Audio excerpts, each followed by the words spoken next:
আমাদের সমস্ত ইবাদত, নামাজ, রোজা, দান, সাদাকা, আল্লাহর পথে জিহাদ করা, হজ করা, যত কিছু বিধান আল্লাহ আমাদেরকে দিয়েছেন, সেটা ফরজ হোক আর সুন্নাত হোক আর নফল হোক, সবগুলো আমরা করি কার উদ্দেশ্যে?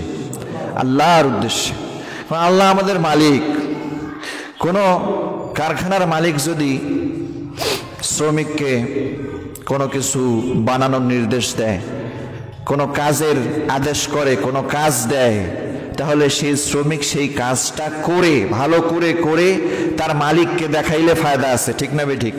ও যদি থার্ড পারসনকে দেখায় কোনো ফায়দা নাই। মালিক কাজ দিয়েছে, মালিককেই কাজটা দেখাতে হবে। আল্লাহ পাক রব্বুল আলামিন আমাদেরকে সৃষ্টি করেছেন, সৃষ্টি করে বলেছেন ওয়া আনিবুদুনি, আমার ইবাদত করো, আমার কাজ করো। ইবাদত মানে কি? আল্লাহর কাজ করা, আল্লাহর উপাসনা করা। ওয়া আনিবুদুনি, আমার কাজ করো, আমার ইবাদত করো। হাযা সিরাতুম মুস্তাকিম, আমার কাজ করে আমাকেই দেখাও, তাহলে এটাই হচ্ছে সঠিক পথ, এটাই ঠিক পথ। যদি আমার কাজ করে আমাকে না দেখাও, মানুষকে দেখানোর উদ্দেশ্যে, মানুষের থেকে কোনো উদ্দেশ্য সিদ্ধি করার জন্য, উদ্দেশ্য হাসিল করার জন্য কোনো কাজ করে দেখাও, সেটা বড় গুনাহ হবে। ইবাদত, নামাজ, রোজা সবকিছু আল্লাহকে দেখানোর জন্য হলে ইবাদত হবে। আর যদি মানুষকে দেখানোর উদ্দেশ্য হয়, দেখানি আমল হয়, তাহলে সেটা ইবাদত হবে না, সেটা হবে কবিরা গুনাহ। কি হবে? কবিরা গুনাহ। এটাকে রিয়া বলে, লৌকিকতা বলে। বুঝতে পেরেছেন? আজকে আমি একটা হাদিস বলবো, সহিহ মুসলিমের 1 নম্বর হাদিস। সহিহ মুসলিমের মধ্যে সর্বপ্রথম যে হাদিসটা এসেছে, এবং সহিহ বুখারীতে এই হাদিসটাই সংক্ষেপে এসেছে 50 নম্বর হাদিস হিসেবে। এই হাদিসটি বর্ণনা করেছেন ওমর ইবনুল খাত্তাব রাদিয়াল্লাহু তাআলা। তিনি বলেন, বাইনামা নাহনু ইনদা রাসূলিল্লাহি সাল্লাল্লাহু আলাইহি ওয়াসাল্লাম যাত ইয়াউমিন, আমরা একদিন রাসূল করিম সাল্লাল্লাহু আলাইহি ওয়াসাল্লামের সামনে উপস্থিত ছিলাম। ইসতালা আলাইনা রাজুলুন, আকস্মিকভাবে এক ব্যক্তি আমাদের নিকটে আত্মপ্রকাশ করলো। এক ব্যক্তির আগমন ঘটলো হঠাৎ করে, তাকে চিনি না। শাদীদু বায়াজিস সিয়াবি, তার পরনে ছিল ধবধবে সাদা পোশাক, সাদা কাপড় পরিহিত। শাদীদু সাওয়াদিস শাআরে, তার চুলগুলো ছিল কুচকুচে কালো। লা ইউরা আলাইহি আসারুস সাফার, সে অনেক দূর থেকে সফর করে এসেছে এটা মনে হচ্ছে না। লা ইউরা আলাইহি আসারুস সাফার, তার দেহের উপরে, চেহারার উপরে সফরের ক্লান্তি দেখা যাচ্ছে না, বোঝা গেল কাছের থেকে মনে হয় এসেছে, কিন্তু সেটাও না। ওয়ালা ইয়ারিফুহু মিন্না আহাদুন, সেই ব্যক্তিকে কাছের হলে তো সবাই চিনত। লা ইয়ারিফুহু মিন্না আহাদুন, আমাদের ভিতরে কেউ তাকে চেনেও না। এরকম এক আগন্তুকের আগমন ঘটল। এরপরে হাত্তা জালাসা ইলা নবী সাল্লাল্লাহু আলাইহি সাল্লাম, আসার পরে সে রাসূল করিম সাল্লাল্লাহু আলাইহি সাল্লামের একেবারে নিকটে এসে বসে গেল। কেমন করে বসলো সেই হাইয়াতটাকেও এই হাদিসে বর্ণনা করা হয়েছে। ওমর ইবনুল খাত্তাব রাদিয়াল্লাহু তাআলা আনহু বলছেন, ফাআসনাদা রুকবাতাইহি ইলা রুকবাতাইহি, সেই আগন্তুক ব্যক্তি তার 2 হাঁটুকে রাসূলের 2 হাঁটুর সাথে মিলিয়ে বসলো। তার মানে মনে হচ্ছে এটা রাসূলের সাথে ঘনিষ্ঠ কেউ, এ ব্যক্তির কি আছে? ঘনিষ্ঠতা আছে। আমরা সাহাবা দিন রাত রাসূলের সাথে থাকার চেষ্টা করি, তারপরে রাসূলের সামনে একে হাঁটু মিলায়া, হাঁটুর সাথে হাঁটু মিলায়া বসতে পারি না। এই ব্যক্তি আইসেই রাসূলের হাঁটুর সাথে হাঁটু মিলায়া বসলো, তার মানে রাসূলের সাথে একটা কি আছে? ঘনিষ্ঠ, শুধু সম্পর্ক না, ঘনিষ্ঠ সম্পর্ক আছে। শুধু তাই না, ওয়া ওয়াদাআ কাফাইহি আলা ফাখিজাইহি, সেই আগন্তুক ব্যক্তি তার 2 হাতকে, হাতের তালুকে রাসূলের 2 রানের উপরে ভাবে রেখে দিল। রেখে দিয়ে বলছে, ইয়া মুহাম্মদ, হে মুহাম্মদ, আখবিরনি আনিল ইসলাম, হে মুহাম্মদ, আমাকে ইসলাম সম্পর্কে কিছু ধারণা দাও। ইসলাম কি জিনিস, ইসলামের ব্যাপারে কিছু ধারণা দাও। ক্বালা, রাসূল বলেন, আল ইসলামু, ইসলাম হলো আনতাশহাদা আল্লা ইলাহা ইল্লাল্লাহ ওয়া আন্না মুহাম্মাদান রাসূলুল্লাহ, ইসলাম হলো আল্লাহকে এক বলে স্বীকার করার নাম, আল্লাহকে এক বলে সাক্ষ্য দেওয়ার নাম, আল্লাহ ছাড়া কোনো ইলাহ নাই এই বিষয়ে সাক্ষ্য দেওয়ার নাম, এবং মুহাম্মদ আল্লাহর পক্ষ থেকে প্রেরিত হয়ে রাসূল হিসেবে এসেছেন এই কথা সাক্ষ্য দেওয়ার নাম। ওয়া তুকিমাস সালাতি, ঈমানের সাক্ষ্য দেওয়ার পরে ইসলাম হলো নামাজ প্রতিষ্ঠা করার নাম, নামাজ আদায়ের নাম। ওয়া তুতিজ যাকাতা, এরপরে যাকাত আদায়ের নাম হলো ইসলাম। ওয়া তাসুমা রমাদান, এরপরে রমজান মাসে রোজা রাখার নাম হলো ইসলাম। ওয়া তাহুজ্জাল বাইতাইন ইসতাতা'তা সাবিলা, আর প্রশ্নকারী ব্যক্তি তুমি যদি হজ করতে সক্ষম হও, তোমার শারীরিক সুস্থতা থাকে, অর্থনৈতিক দিকটাও তোমার ভারী থাকে, তাহলে তুমি বাইতুল্লাহর হজ করবে। এই 5টা জিনিসের নাম হলো ইসলাম। বুঝতে পারছেন? রাসূলকে প্রশ্ন করছে ইসলাম কি? তো আমরা সকলে জানি কি ইসলামের ভিত্তি কয়টা? অন্য হাদিসে আছে, এই হাদিসে রাসূল বললেন এই 5টা জিনিসের নাম হচ্ছে ইসলাম। এরপরে সেই আগন্তুক বলছে ইসলাম সম্পর্কে জানলাম, সাদাকতা, তুমি সত্য বলেছ। ইসলাম সম্পর্কে প্রশ্ন করেছি, তুমি সত্য বলেছ। এখন প্রশ্নকারী, তার মানে বোঝা গেল প্রশ্নকারী উত্তরগুলো জানে। উত্তরগুলো কি করে? জানে। ওমর রাদিয়াল্লাহু তাআলা বলছেন ফাআজিবনা লাহু ইয়াসআলুহু ওয়া ইউসাদ্দিকুহু, আমরা আশ্চর্য হলাম, আশ্চর্য, আজিবনা, খুব আশ্চর্য বোধ করলাম যে এই ব্যক্তি প্রশ্ন করলো। আমরা তো প্রশ্ন করি রাসূলকে জানার জন্য, তো এই ব্যক্তির প্রশ্ন আসলে প্রশ্ন না। এই ব্যক্তি প্রশ্ন করলো, ইয়াসআলুহু, সওয়াল করলো, প্রশ্ন করলো, ওয়া ইউসাদ্দিকুহু, আবার সে নিজে বললো হ্যাঁ তুমি ঠিক বলেছো, সত্য বলেছো। তাহলে এই ব্যক্তি আমাদের মতন প্রশ্নকারী না। এই ব্যক্তি কি না? আমাদের মতন প্রশ্নকারী না। এবার তিনি বলছে ইসলাম সম্পর্কে আমাকে বললেন, এবার আমাকে ফাআখবিরনি আনিল ঈমান, ঈমান কাকে বলে, ঈমান কি এটা একটু শেখান। ক্বালা আন তুমিনা বিল্লাহি, রাসূল বললেন ঈমান হচ্ছে আল্লাহর উপরে বিশ্বাস স্থাপন করা, ওয়া মালাইকাতিহি, তার ফেরেশতার উপরে বিশ্বাস স্থাপন করা, ওয়া কুতুবিহি, তার কিতাবসমূহ, শুধু কোরআন না, যত আসমানি গ্রন্থ এসেছে সবগুলোর উপরে বিশ্বাস স্থাপন করা, ওয়া রাসূলিহি, শুধু মুহাম্মদ রাসূল না, সমস্ত রাসূলের উপরে বিশ্বাস স্থাপন করা, ওয়াল ইয়াউমিল আখির, দুনিয়ার জীবন শেষ করে আখিরাতে যেতে হবে, পুনরুত্থানের দিনের ব্যাপারে বিশ্বাস স্থাপন করা, ওয়া তুমিনা বিল কদরি খায়রিহি ওয়া শাররিহি, এবং ভাগ্যের ভালো মন্দের উপরে, এই 7টা বিষয়ের উপরে, এই 7টা নীতির উপরে বিশ্বাস স্থাপন করা। এটা হচ্ছে কি? ঈমান। এটা কি? ঈমান।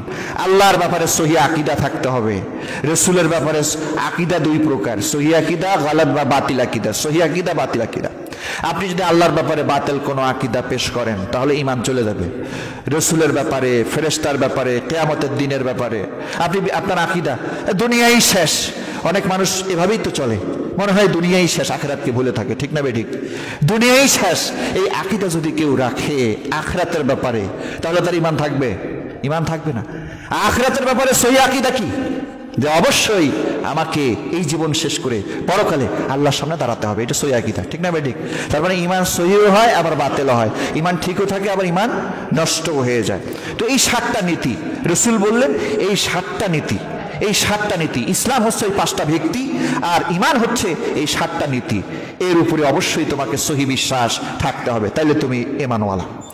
এরপরে সেই আগন্তুক বলছে সাদাকতা, তুমি সত্য, সত্য, সঠিক সঠিক উত্তর দিয়েছ। এরপর 3 নাম্বার যে প্রশ্নটা করেছে, ফাআখবিরনি আনিল ইহসান, ঈমান সম্পর্কে, ইসলাম সম্পর্কে আমরা জানতে পারলাম। মুহাম্মদ এখন ইহসান সম্পর্কে বলো, ইহসান সম্পর্কে কিছু ধারণা দাও। ইহসান মানে কি? ইহসান মানে জানা আছে কারো? ইহসান মানে হচ্ছে সৌন্দর্যকরণ, সুন্দর করা। আমি ইসলাম সম্পর্কে জানলাম, আমার ইসলাম, ইসলামের 5টা ভিত্তি সুন্দর হবে কেমনে? আমার নামাজ পড়ি, নামাজে আমার খেয়াল থাকা ছিল, উচিত ছিল আল্লাহর দিকে, আমার খেয়াল হয় দোকানের দিকে, ক্ষেত খামারের দিকে, আমার অন্যান্য সমস্ত বস্তু চেপে বসে নামাজে বসলে। ঠিক না বেঠিক? তাহলে বোঝা গেল সালাতের মধ্যে কি নাই? ইহসান নাই। ইহসান মানে কি? সৌন্দর্য করা। সালাতের ইহসান থাকতে হবে। আমি যখন দান করি তখন মনের মধ্যে কিলির বিলির সৃষ্টি হয়ে যায় যে আমাকে যেন মানুষে কি বলে, বীর, কি বলে, দানশীল বলে, দানবীর বলে। এই যে দানের মধ্যে কি নাই? ইহসান নাই। ইহসান মানে কি? সৌন্দর্য করা। এবার সে আগন্তুক বলছে ইসলাম 5টা বিষয়ে জানলাম, ঈমান 7টা বিষয়ে জানলাম, তো এইগুলো কি সুন্দর করা লাগবে? তো এই জন্য এবার বলছে ফাআখবিরনি আনিল ইহসান। ইহসান কি? ইহসান সম্পর্কে একটু বলো। ক্বালা আন তা'বুদাল্লাহা কাআন্নাকা তারাহু ফাইন লাম তাকুন তারাহু ফাইন্নাহু ইয়ারা। এই যে ইসলামের 5টা ভিত্তি ইবাদত। ইবাদত না? ঈমান আনা ইবাদত না? সালাত, যাকাত, হজ, রোজা সবগুলো ইবাদত না? এই যে ইহসান হচ্ছে এই জিনিস, আন তা'বুদাল্লাহ, ইবাদত গুলো করবে, ইসলামটা মানবে, ইমানটা মানবে, ইমানের দাবিগুলোকে পূরণ করবে এমন ভাবে, তা'বুদাল্লাহ, এমন ভাবে আল্লাহর ইবাদত করবে তোমার অবস্থা হবে কান্নাকা তারাহু, তুমি ইবাদত করতে করতে করতে করতে কেমন যেন আল্লাহকে দেখতে পাও, এমন একটা অবস্থার সৃষ্টি হবে। ফাইল্লাম তাকুন তারাহু ফাইন্নাহু ইয়ারাক, যদি এই অবস্থার সৃষ্টি তোমার অন্তরে ইবাদত করতে করতে না হয়, তাহলে কমপক্ষে যেন এতটুকু খেয়াল আর এতটুকু স্মরণ থাকে, ফাইন্নাহু ইয়ারাকা, সেই আল্লাহ তোমাকে দেখছেন। এতটুকু যদি খেয়াল থাকে, এটাই কি? এটাই ইহসান। দান করতেছো, মানুষকে দেখানো না, কাকে দেখানো? আল্লাহ। নামাজ পড়ছো, মানুষকে দেখানো না, আল্লাহকে দেখানো। তিলাওয়াত করছো, মানুষকে দেখানো না, কারি তেলাওয়াত করে মানুষের দিল রোচকের উদ্দেশ্যে যদি তার শ্রুতি মধুর তেলাওয়াত করে, এটা রিয়া হবে, এটা কি হবে? লৌকিকতা হবে, কবিরা গুনাহ হবে। কিন্তু কারি যদি নামাজ আদায়কারী কারি যত আমল করে মানুষে, সবগুলো যদি আল্লাহকে দেখানোর উদ্দেশ্যে করে, কেমন যেন ওই ইবাদতগুলো পালন করার সময় নিজের মনের মধ্যে মনে হয়, আরে আমি তো আল্লাহকে দেখানোর জন্য ইবাদত করছি, সুন্দর করে করি। এইটাই হচ্ছে ইবাদতের ইহসান। ইবাদতকে কি করা? সৌন্দর্য করা। বুঝতে পেরেছেন? এরপরে হাদিসটা পুরো করি। এরপরে ফাআখবিরনি আনিস সাআহ, ওই আগন্তুক চতুর্থতম যে প্রশ্নটা করেছে সেটা হচ্ছে কিয়ামত কবে হবে? কিয়ামত কবে হবে? কিয়ামতের ব্যাপারে একটু খবর দাও। তো কিয়ামতের ব্যাপারে কি আল্লাহ ছাড়া আর কেউ জানে? জানে না। রাসূল বলেছেন মাল মাসউলু আনহা বিআলামা মিনাস সাইল, এ ব্যাপারে যাকে প্রশ্ন করা হয়েছে সে প্রশ্নকারী অপেক্ষা বেশি জানে না। মানে প্রশ্নকারী তো প্রশ্ন করেছে, জানে না। প্রশ্নকারী কেন প্রশ্ন করে সে জানে না। কথা বুঝতে পারছেন? তো প্রশ্নকারী অপেক্ষা যাকে প্রশ্ন করা হয়েছে জানার জন্য একই সমান। প্রশ্নকারীও জানে না, যার কাছে প্রশ্ন করা হয়েছে সেও জানে না। একমাত্র কিয়ামত এর ব্যাপারে জ্ঞান কার আছে? ইন্নাল্লাহা ইনদাহু ইলমুস সাআহ, কিয়ামতের জ্ঞান, কিয়ামতের ইলম একমাত্র ইনদাল্লাহ, আল্লাহর নিকটে আছে। এ ব্যাপারে তুমিও আর আমিও সমান জানি না। এরপরে ৫ম নম্বর যে প্রশ্নটা করেছে, ফাআখবিরনি আন আমারাতিহা, আপনি কিয়ামত সম্পর্কে আমিও জানি না, আপনিও জানেন না, একমাত্র আল্লাহ জানে।